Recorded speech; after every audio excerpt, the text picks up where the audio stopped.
Bienvenidos a otra trama. ¿Cómo les va? ¿Cómo están ustedes? Qué gusto pensar siempre en otras tramas. Qué gusto. En instantes nos vamos a ir a Barcelona para hablar con Ana Basualdo sobre un libro que me gustó muchísimo, cuyo título es El presente.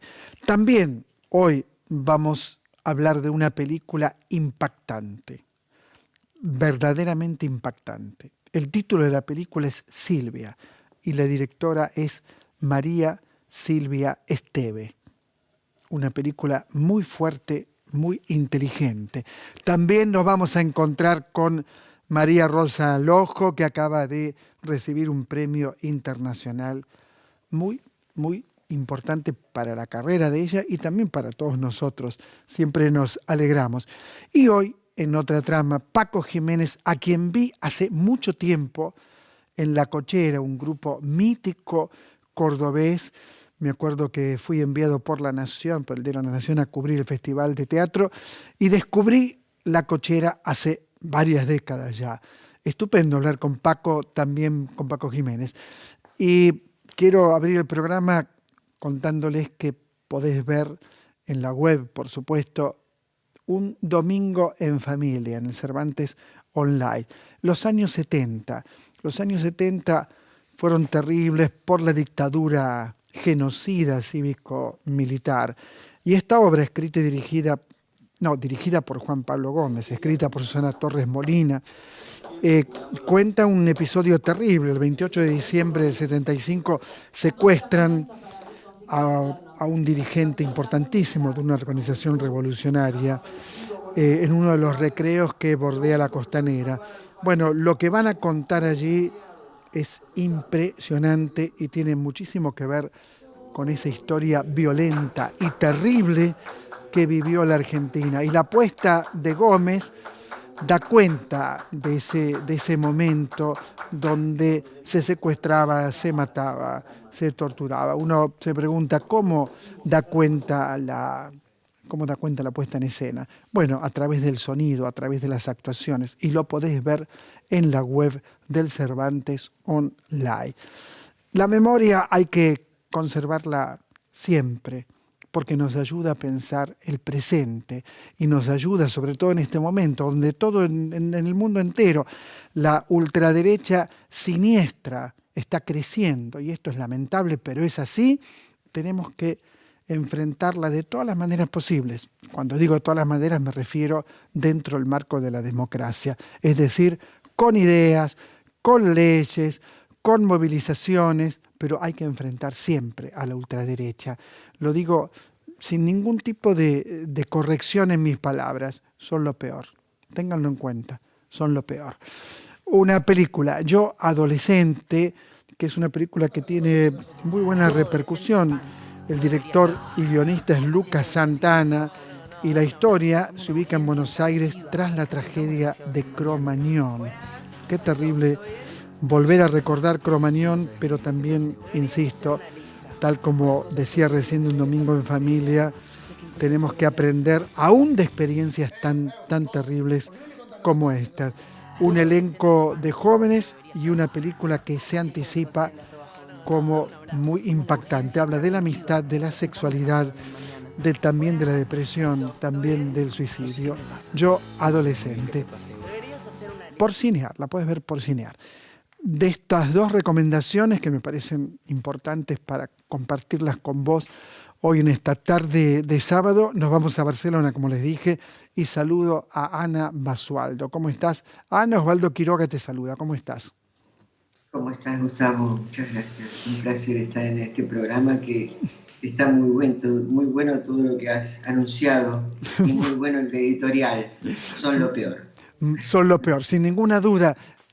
¿Cómo está la situación en Barcelona? La primera pregunta, porque estás en Barcelona, vamos a hablar del presente, que es tu libro, pero ¿cómo está respecto de la pandemia en este momento? Sí, estamos Contanos. con rebrotes, que uno esperaba que esto iba a que iba a pasar, pero en septiembre, octubre, no tan pronto, no tan pronto. Hay muchos rebrotes y bueno, está la gente asustada y el comercio está muy asustado porque la Ujú. economía, bueno, ya sabes, Ana, más o menos en todos lados mm, igual.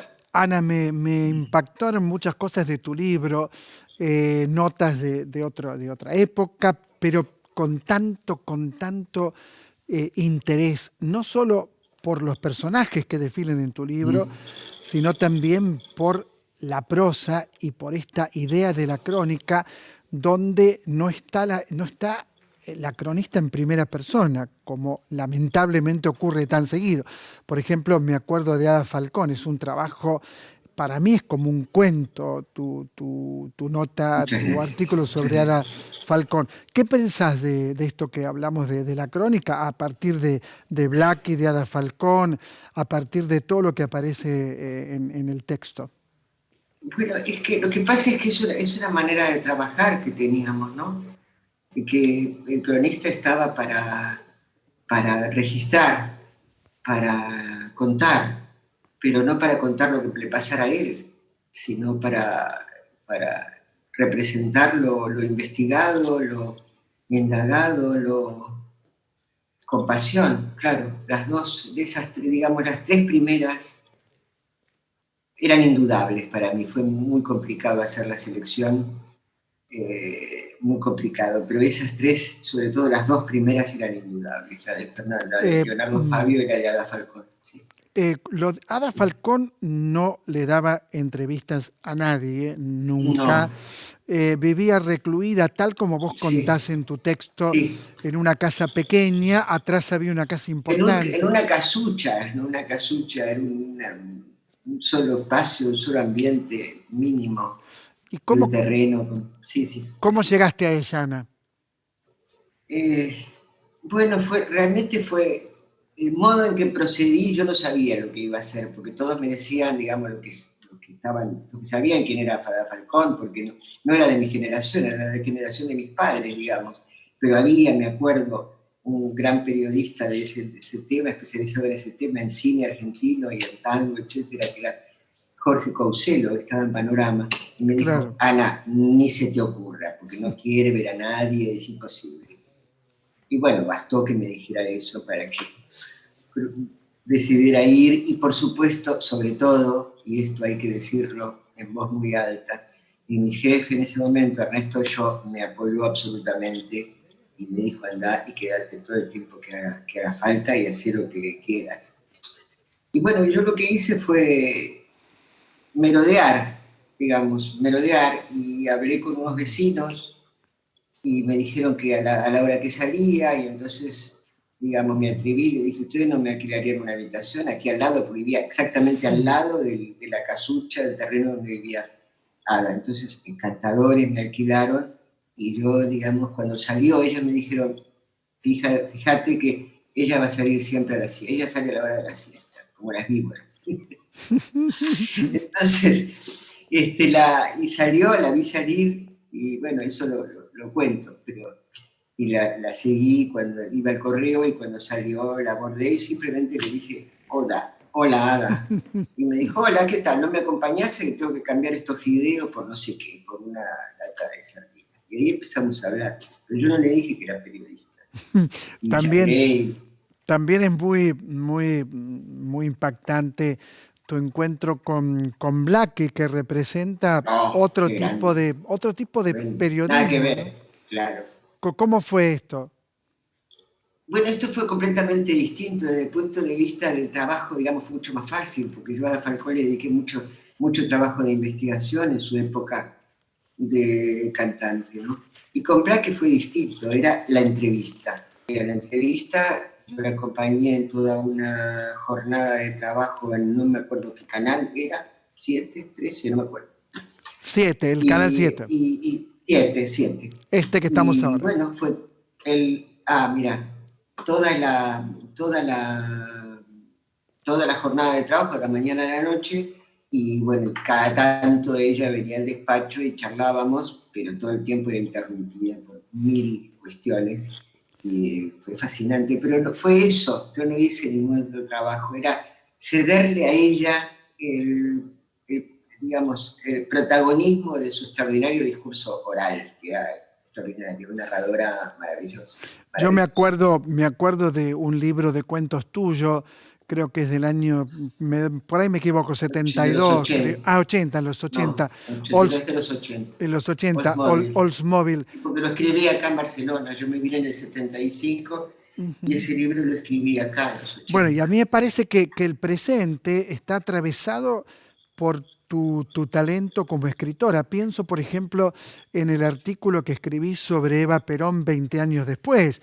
Es el trabajo de una escritora, de alguien que maneja la prosa con un criterio absolutamente estético, preciso. ¿Cómo lo pensás vos? Bueno, digamos, mi visión personal, en mi elección personal, en mi experiencia, mejor dicho, personal, para mí son dos cosas muy distintas. El trabajo de cronista es la respuesta a todo lo entregada que quieras, todo lo profunda que quieras y todo lo eventualmente bien escrito que esté el resultado.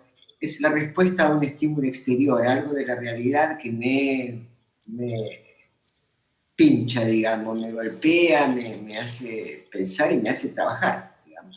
Ujú. Y el libro de cuentos no, fue fruto de un momento, de una circunstancia, digamos, de una pulsión interior que tenía que ver con la memoria y, y la pulsión que, digamos, que se convierte, que deviene, o no, pero bueno, deviene en una forma que entabla un diálogo con la literatura, no con la realidad. Sale de otro lugar, Gustavo. A mí me Ujú. cuesta explicar esto, Ujú. pero Mm. es lo más, Mm. digamos, sincero que puedo decir. Ya me Ujú. gustaría escribir más libros del cuento, Mm. pero no Mm. reapareció, la inspiración no se hizo presente más.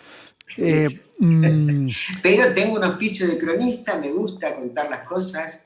La, la crónica tiene digamos, es un género no, narrativo, hay que utilizar recursos narrativos para contar lo que uno quiere contar, pero eso para mí no lo convierte en literatura. Mis crónicas, digo, no digo las de otros, mis crónicas para mí no lo convierten en literatura, sino que son crónicas cada vez mejores, quiero que sean cada vez mejores. claro que sí. ¿Cómo fue tu encuentro con Leonardo Fabio? Bueno, extraordinario. Leonardo Fabio estaba en un momento de esplendor,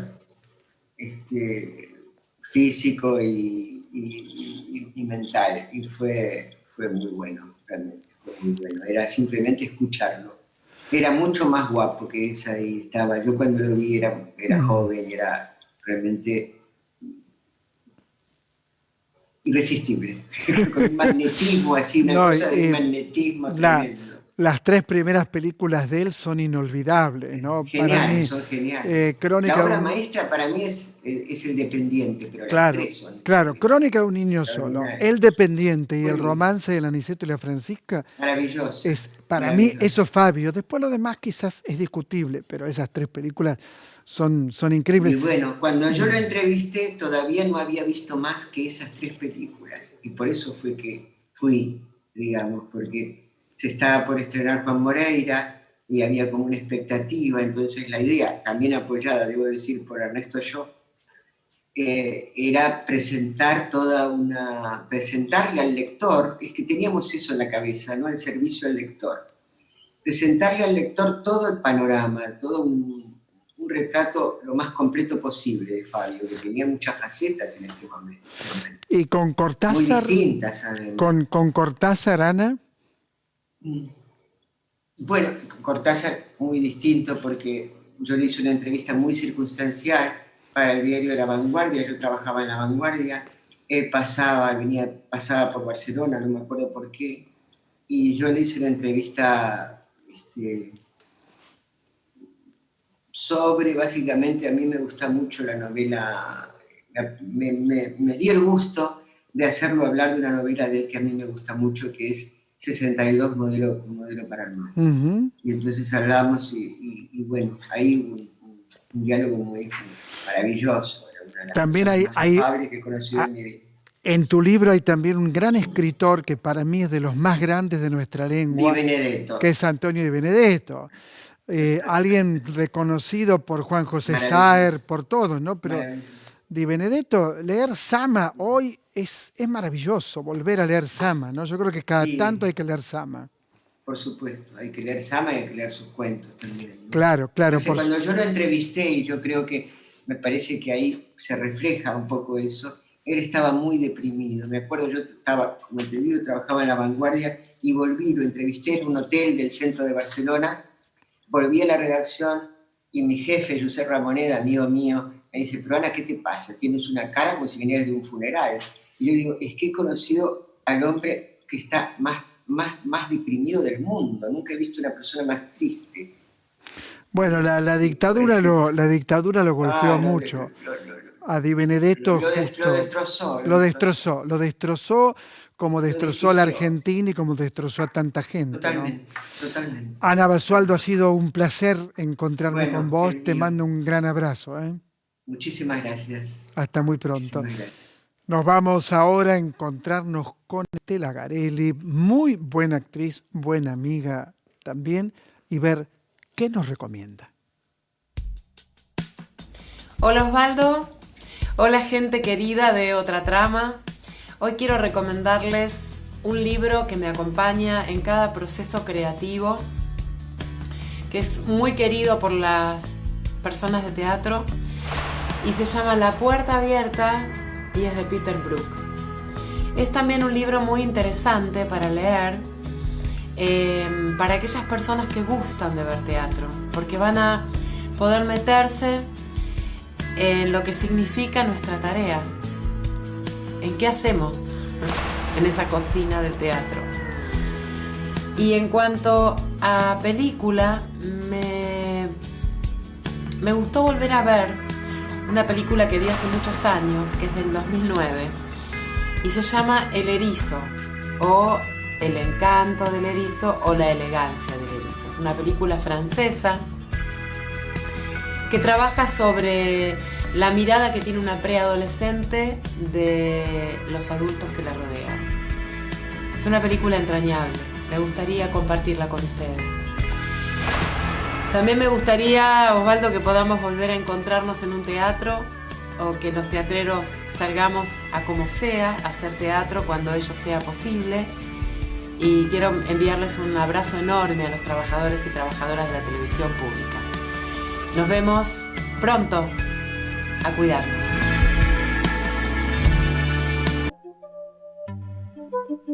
Me impactó mucho, pero mucho. Yo creo que es de las mejores películas que he visto en el último tiempo. El nombre de la película es Silvia. Alguien diría es un documental. Yo prefiero decir que con los videos que se filmaron tanto, sobre todo en los años 80, 70 y pico, ¿no? Cuando el video se convirtió en algo popular, los videos que mostraban la felicidad, mostraban un mundo feliz, como ahora Instagram, ¿no? Que están todos, cuentan su vida feliz, maravillosa, única en Instagram. Ahora bien, ¿qué hay detrás de esos videos? Y esta es la historia desgarradora, brutal, pero tan bien contada por una directora de cine que no conozco y que ahora todos vamos a conocer, que es María Silvia Esteve. ¿Cómo estás, María Silvia? Osvaldo Quiroga te saluda en la televisión pública. ¿Cómo estás? Bien, muy bien, Osvaldo. Un gusto poder hablar con vos. Me impactó mucho la película, decía recién, es la historia de Silvia. Silvia es tu madre, vos lo contás en la película, y está hecha desde el lugar donde se cuenta lo felices que somos todos. Y sin embargo, hay una enorme infelicidad en la película. Contanos vos que sos la creadora, la artista, ¿no? Bueno, a mí me interesaba mucho la noción de poder reconstruir la memoria de mi madre a través de filmaciones familiares que en sí mismas se supone que capturan momentos felices, pero que en realidad para mí son la mayor muestra de las grandes ficciones, ¿no? Porque de alguna forma son esos momentos que nosotros queremos conservar en nuestra memoria, ¿no? Son lo que nosotros consideramos que son válidos para poder guardar para nuestras vidas. Y entonces son momentos que están armados, que están construidos. Y me gustaba la concepción de poder trabajarlo desde, o sea, trabajar material que se suponía que era una captura de la realidad, pero que en sí misma era la mayor exposición de una ficción. Entonces, a partir de estos momentos de ficción, trabajar material de archivo como si se tratara justamente de una gran película, de una gran ficción, ¿no? Como utilizar música pomposa, trabajarlo como ese cine de la época de Hollywood, de la época dorada, que mi mamá tantísimo nos hizo consumir a mansalva, digamos, porque ella era una ávida consumidora de cine, digamos, de aquellas épocas. Entonces Silvia sí es un intento por reconstruir la memoria de mi madre, soy yo fallando en ese intento, pero la película pasa por todas esas divergencias, por esas cosas que suceden al intentar reconstruir la memoria de alguien que ya no está.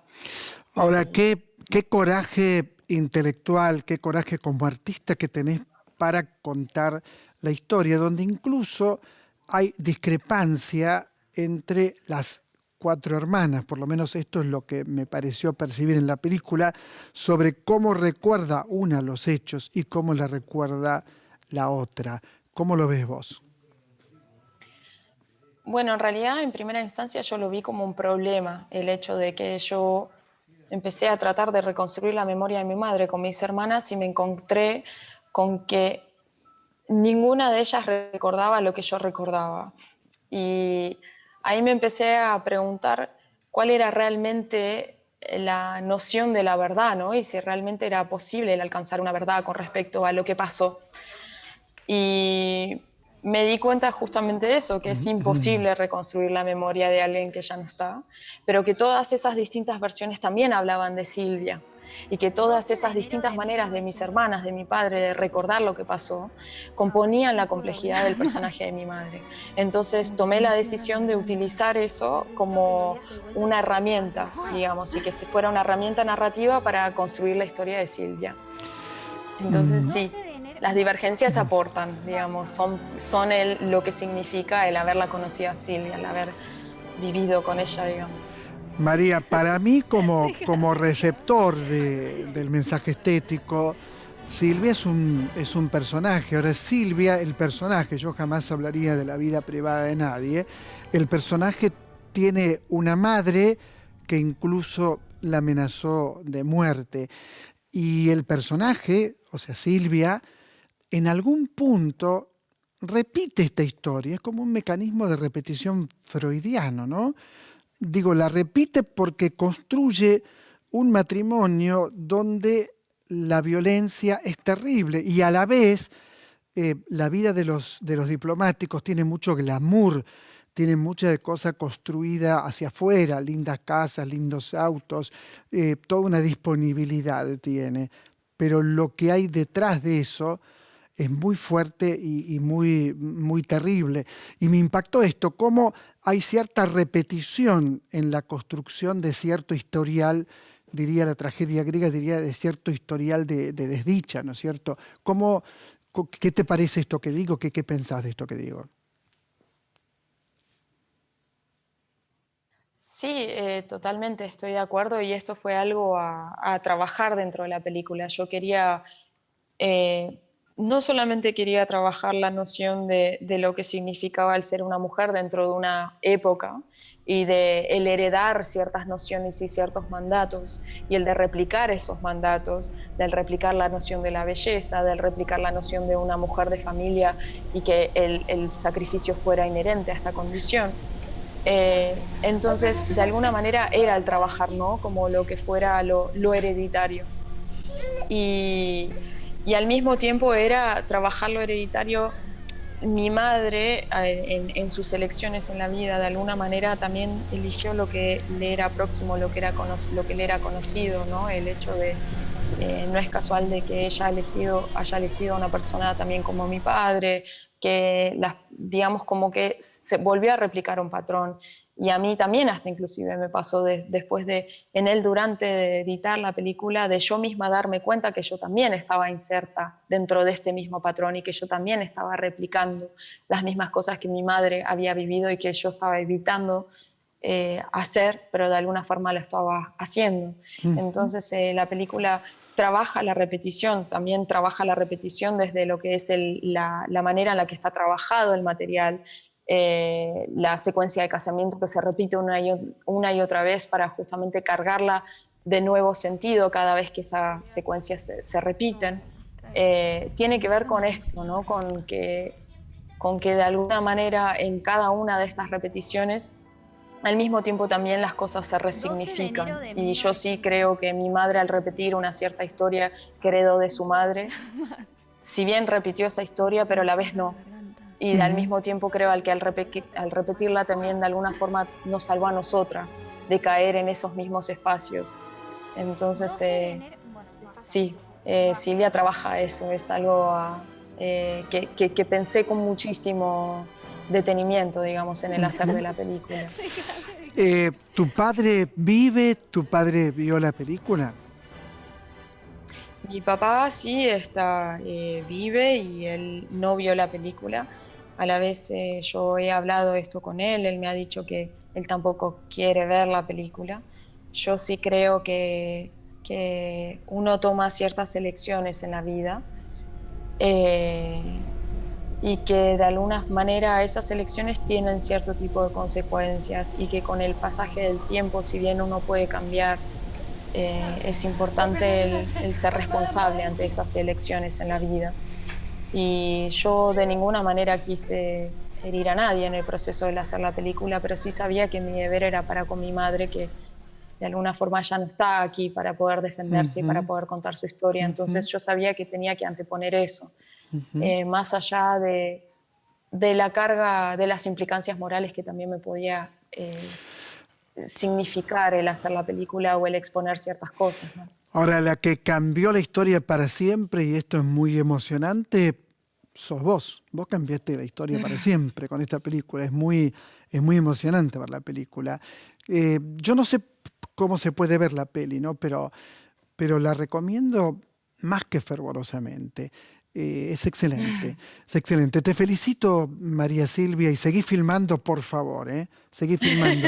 Supongo que se puede ver en la web la película, ¿no es cierto? Se puede ver en la web, ¿no? Sí. Bueno, el estreno es el 23, es el 23 de ahora, digamos, sería este jueves, y va a estar online, se puede comprar la entrada y va a estar online o sea, la entrada es válida por 24 horas, va a ser por Puentes de Cine, la plataforma de Puentes de Cine. Así que sí, se puede ver online. Te envío un fuerte abrazo. Muchas gracias, María Silvia, muchas gracias. Gracias a vos, Osvaldo, gracias. ¿Qué nos recomienda después de esta nota Pablo Alarcón? Lo vemos. Gracias a la lectura he podido transformar el encierro de la cuarentena en retiro. Estoy terminando de leer este libro maravilloso, Homo Deus, de Harari. Leí el anterior, estupendo, de Animales a Dioses. En este se hace una pregunta. ¿Qué nos depara el futuro? Qué pregunta más apropiada para este momento. Y vi en el cine, hoy en televisión, una película que a mí me pareció maravillosa cuando la vi y me volvió a parecer hermosa cuando la volví a ver el otro día acá en casa. Parasite. Mientras espero, con la paciencia que todavía tengo, volver al teatro con esta obra maravillosa. El curioso incidente del perro a medianoche. Paciencia, paciencia, paciencia, paciencia.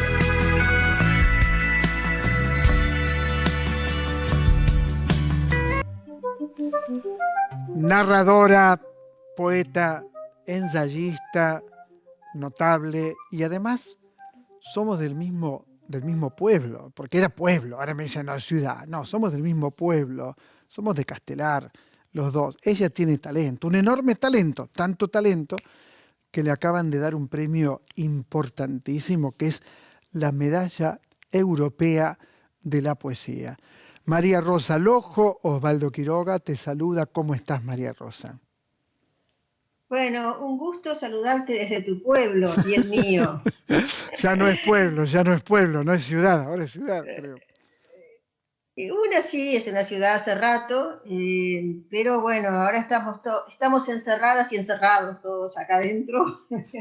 En fin, a pesar de que se puede disfrutar, creo que un poco más todavía del aire y del sol que en la capital. María Viene Rosa, bien en este momento. claro que sí. María Rosa, contanos de este premio que es tan importante y de tu viaje a China también vinculado a este premio. Te escuchamos. Bueno, es una historia que comienza en 2017 en Canadá, que me dieron un premio internacional, el premio Antonio Vicaro, por un libro, uno de mis libros, Esperan la Mañana Verde. Acá lo tengo, es una traducción muy linda, de Bernardo Schiavetta y Cristina Madero, dos argentinos. Schiavetta tiene esta editorial preciosa que publica poesía argentina en francés. Y bueno, gracias a la invitación que me hicieron al Festival de Poesía de Trois-Rivières, en Quebec, conocí a Zhao Zifang, esta poeta y académica china, que también estaba invitada al festival, bueno, y a otros poetas de diversos lugares del mundo.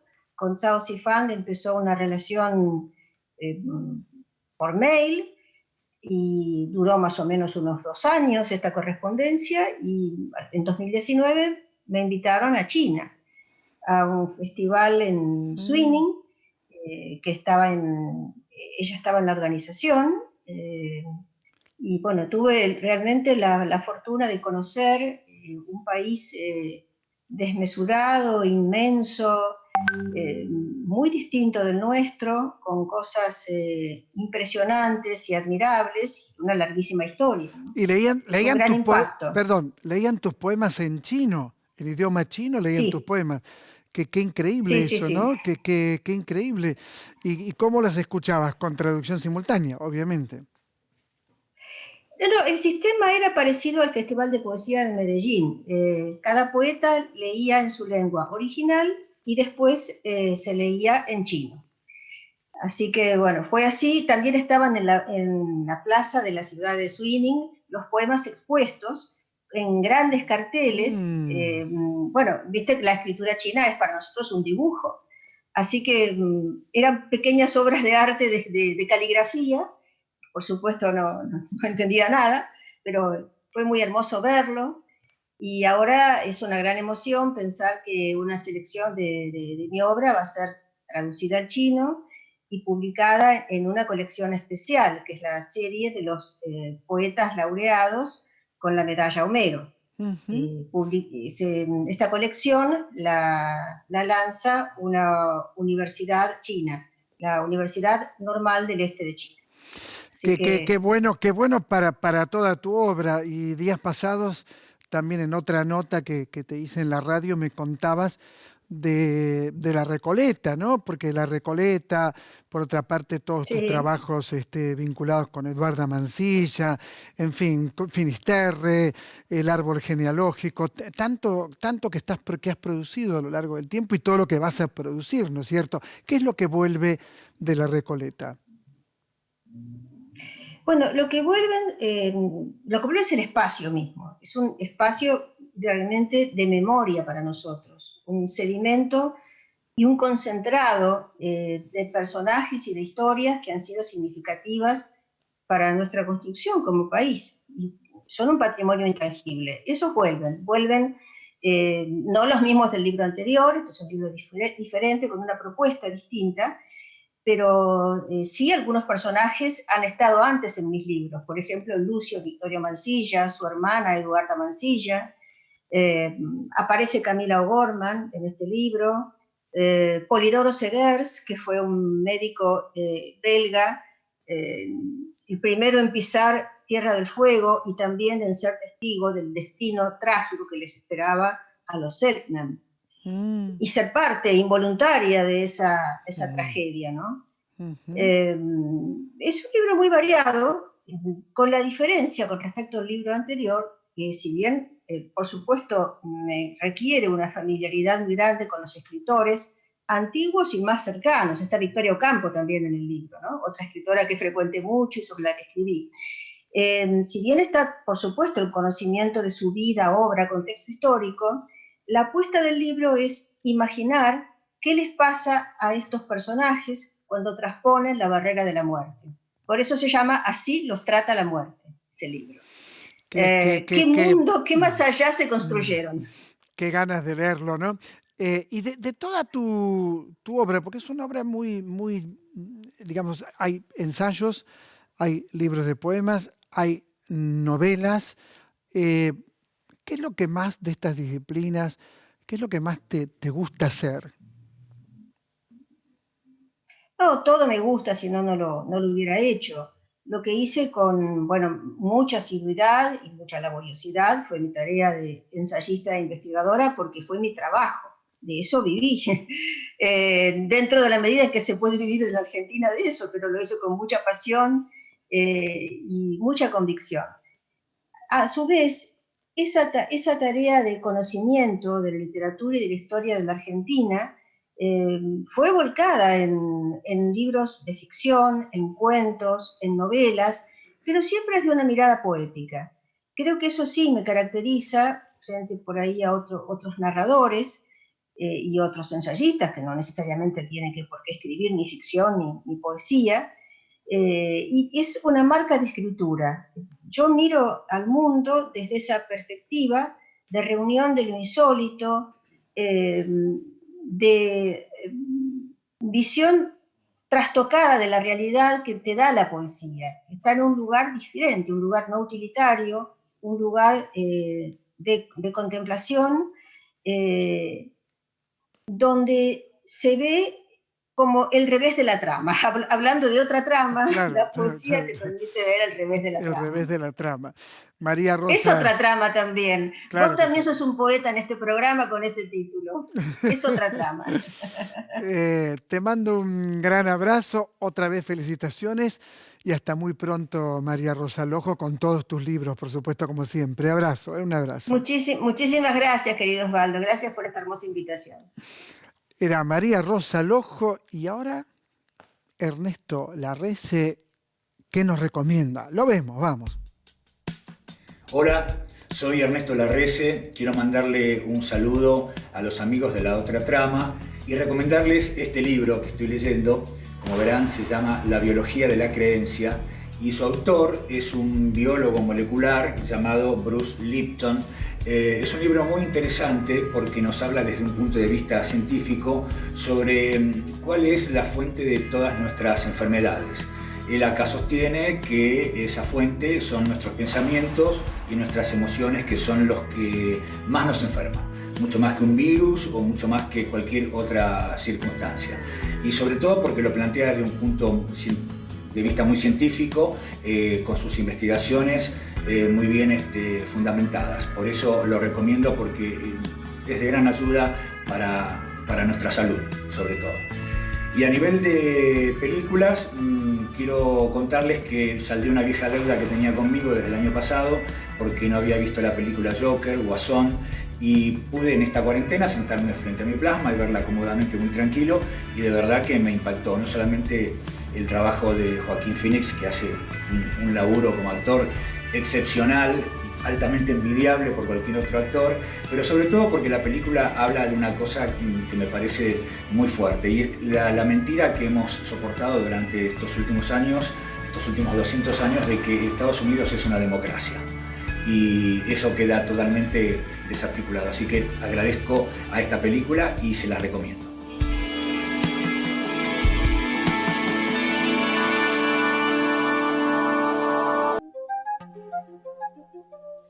Hace muchos años, creo que era antes de Cristo, voy a Córdoba como crítico de teatro y me encuentro con el grupo La Cochera, en La Cochera, porque era una sala, sigue siendo, que en ese momento era como una cochera.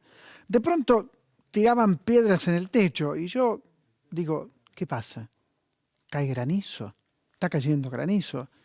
No, era parte del espectáculo, notable espectáculo, que dirigía el talentosísimo Paco Jiménez, a quien saludo ahora. ¿Cómo estás, Paco? Osvaldo Quiroga te ¿Cómo saluda te va, desde... Osvaldo? ¿Cómo estás, querido? ¿Cuántos Muy años, bien. cuántos años tiene La Cochera, Paco?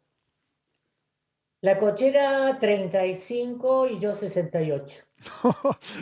No te preguntaba tu edad, te preguntaba por La Cochera. Contame, esta vocación, esta persistencia en buscar un lenguaje teatral distinto, diferente, ¿cómo vivís esto? Bueno, yo he sido siempre elegido y empujado después. Elegido por gente que quería hacer teatro, no sé qué veía en mí, en momentos en que yo recién empezaba, no no en el 85, por supuesto, empecé mucho antes, pero siempre he funcionado después de los requerimientos que me hacía la gente. Entonces pedía hacer teatro, cosas conmigo. Yo creo que lo que querían era divertirse, jugar un poco, y así me fui formando junto con compañeros que todavía están dentro de la cochera. Hay actores que vienen de aquella época, de mediados de los años 80. En este momento estamos todos parados, ¿no es cierto?, con varios proyectos bloqueados por la cuarentena, así que el festejo de los 35 años de la cochera que pensábamos celebrar con bombos y platillos este año no va a poder ser. No sé cuándo será, a lo mejor el año que viene. Pero bueno, todo está en stand-by. Y como hay un dicho que dice de sencillar hasta que aclare, ese es el dicho que he tomado yo, o sea que vivo sin ansiedad ni angustia este paréntesis.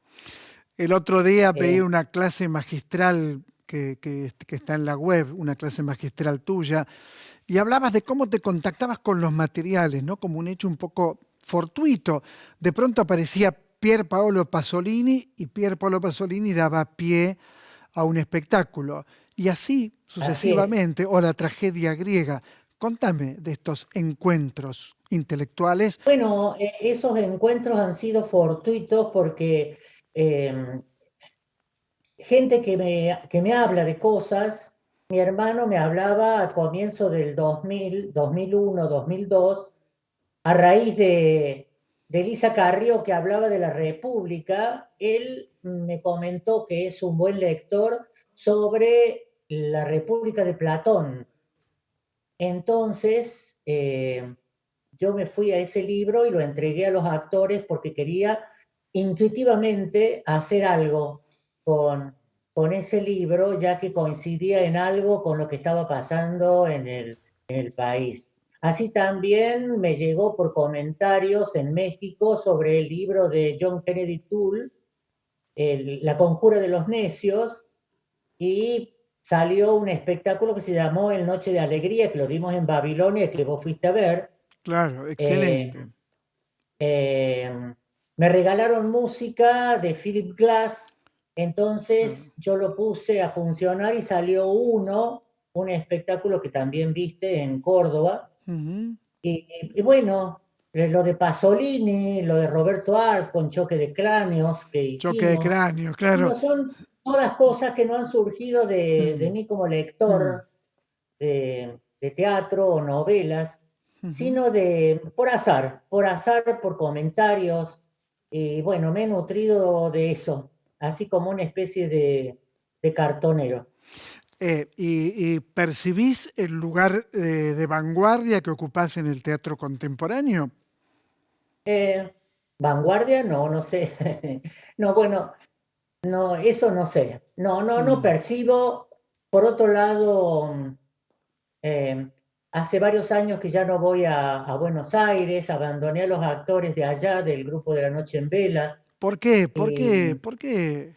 ¿Por qué los es abandonaste? que se dieron 40 años consecutivos de estar frente, bueno, dedicado a la dirección, al diseño de espectáculos y a trabajar con mucha gente.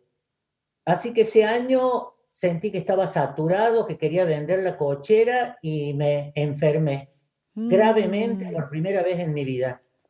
Así ujú. que, bueno, me recuperé tan fácil que el entusiasmo retomó mi cuerpo, mi mente, así que al año siguiente ya retomé todo con muchas ganas y empecé de nuevo. Ujú. Eso fue hace 7 años. Hoy La Cochera es también una escuela de teatro, no en estos días, por supuesto. ¿Cómo, Bueno, cómo doy clases funciona? particulares porque me requieren mucho, me buscan para hacerles pasar algunas experiencias y sobre todo para hacer espectáculos, porque soy un profesor de teatro que considera que tiene que llegar a consumar el romance. Entonces hay que terminar haciendo un espectáculo. Entonces, como hay asegurado un final divertido, también mucha gente me Ujú, convoca. ujú. Mejor dicho, se viene hasta donde estoy yo. Claro, a Córdoba, ¿no es cierto? Sí, sí, sí, en Córdoba. Ujú. Bueno, en Buenos Aires pasó eso con La Noche en Vela, ellos me invitaron y así fue que estuve como 20 años trabajando con ellos. Paco Jiménez, un fuerte abrazo. Espero en algún momento que pueda ir a Córdoba y ver un espectáculo en La Cochera. Fuerte abrazo y muchas, pero muchas gracias. Ojalá, a lo mejor cuando tengamos este nuevo aniversario, Dale, celebración. dale, vamos a festejar, a tomar unos vinos. Abrazo, querido, abrazo, un abrazo. Bueno, gracias Osvaldo porque siempre te acordás. ¿Cómo no? Gracias. Era Paco Jiménez, muy, muy talentoso, y terminó el programa. Qué pena que terminó. ¿No podemos seguir una hora más? ¿No? ¿Dos más tampoco? ¿Dos? No. Bueno, nos reencontramos, por supuesto, el próximo sábado aquí en la televisión pública que estamos reconstruyendo. Muchas gracias.